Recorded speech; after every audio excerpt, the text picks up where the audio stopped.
Hi everyone, we're here at the CS Studio, live from Nile Ritz, celebrating the 12th edition of the Creative Industry Summit. We'll be chit-chatting with some of the VIPs here, speakers. Stay tuned with us with our exciting segments, and we'll play some games and chit-chat. And don't miss out on networking or chit-chatting with Adli Toma, Tamer Aryan, Ashraf Timraz, and Shusha Abul Khair, and much, much more. Stay tuned. Hi everyone, we're now with the amazing actress Bushra.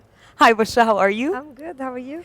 Good, good. And what brings you here in the creative industry? Well, the name, it's Creative Industry Yeah. Summit, so I think it makes a lot of sense that I'm here عشان يعني I'm a creative person, Yes. supposedly, Yes. I'm counted as one.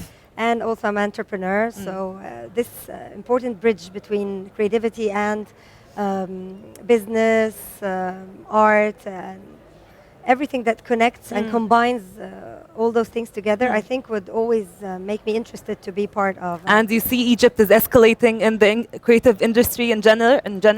It's the whole world, not just Egypt. Yes. But I think everything is reflecting on Egypt, especially in those industries. And also because most of the industries are getting they're entangled now. They're very much in harmony now, and it's very difficult to separate one industry from the other, especially when they're all under the same umbrella, which is creativity. And well, they all lead to a lot of business collaborations. And on a personal level, what were the challenges you faced in order to become more creative?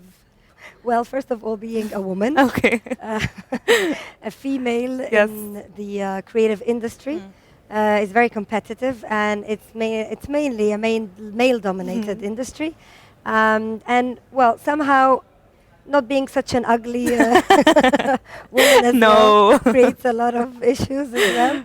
But I think believing that a woman or an artist can actually lead and become a businesswoman or an entrepreneur is not very well received as it should be. Okay. And are you planning on attending any panels here? Well, yes, I've already attended the Dominique Delport talk because I know him personally, and I've attended many of his sessions in Cannes during the MIPCOM. So because I always fly to Cannes, not only for the film festival, but also for the MIPCOM and the MIP TV, which is also very hard to separate nowadays. Cinema and television now are also under the digital umbrella. So I met him a couple of times in Cannes, and I always wanted him to come to Egypt. And last year he participated in one of the Laguna Film Festival's panels virtually because of the COVID. But I'm happy that he's finally... At least, exactly. At least he's here. The Creative Industry Summit managed to bring him physically. That's true, finally. Finally, yes. And I thank my friend Ahmed Abbas for this very fruitful session that we attended. Yeah. Definitely. And tell us finally, like a note for everyone who is trying to escalate in this creative world, what would you say? Well, as first an opinion? of all, well, maybe I'm not the expert, but as someone who is a user or a viewer, I can tell them it's a very thin red line between making interesting content and content that can bring likes and can go viral. Yes. And I mean, we need to be very, very careful of the kind of content that we are actually putting out there for the next generations. I'm a bit old-fashioned when it comes to that, but it's important that they know exactly what they want from their content before putting it out there. Okay. Yeah. Thank you. Thank you for being here. Thank you for being you. Thank you. Hi everyone, now we're with Ahmed Abbas, founder of DigiSay. Yes. Hi Ahmed, how are you? How are you doing? Good, how are you?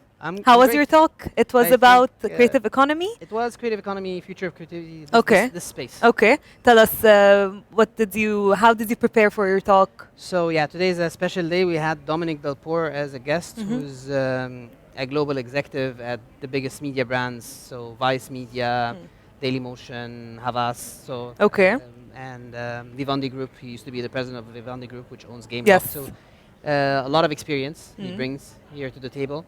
I was lucky to attend a lot of his talks in Cannes and MIPCOM, and I had this vision that someday that I might maybe be with him on a talk. So I'm happy that we were. He's somehow a role model. Yeah, definitely he is.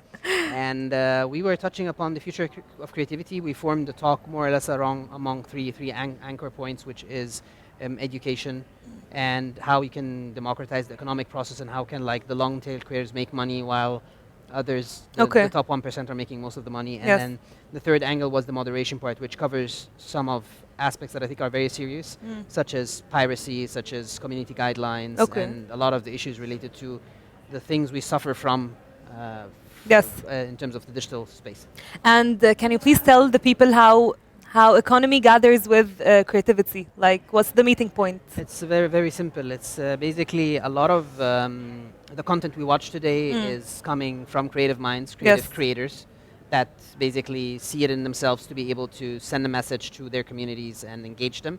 And that automatically creates traffic. And when you have traffic, you have eyeballs and you have advertisers interested to monetize that traffic, or actually to use that traffic to monetize their own business model, which is a business model for the creator and for the advertising industry. So that's how economy and creation meet, in my view. And do you see it's escalating, or what's the challenges that we're currently facing? I think we're in a very interesting time, especially during COVID time. And I think COVID has just amplified this and pushed it maybe 5 to 10 years ahead, because we found out that we can do a lot of things at home using some tools. And I think watch time and views have skyrocketed for Netflix, YouTube, Facebook Watch, and all of those platforms, which again creates a huge opportunity for all of these people. Today, the creative industry or the creator economy employs around 7% of the world's employment, which is huge. Which is double the number maybe 10 years ago. So we're actually escalating. So it is growing. Rapidly, Yes. And on a final note, I want you to tell the people briefly about DigiSay. So DigiSay, we call it a full stack media group. We have several business lines. We work in definitely the creator economy space. We manage a lot of creators, but we also work with a lot of TV broadcasters and a lot of platforms where we help them with their technology in terms of anti-piracy with our brand name called Rights Hero. And we also recently launched a few new companies. One of them is Immersive Productions, which is a production Congrats. Thank you. And Qubit Code, which is basically a venture building agency that works also with governments and with basically family offices to land new futuristic opportunities and work around creating the right ecosystem for it and develop them. That's great. Thank you, Ahmed, for being here. Thank you. Thank you for having me. And stay tuned for what's coming up next.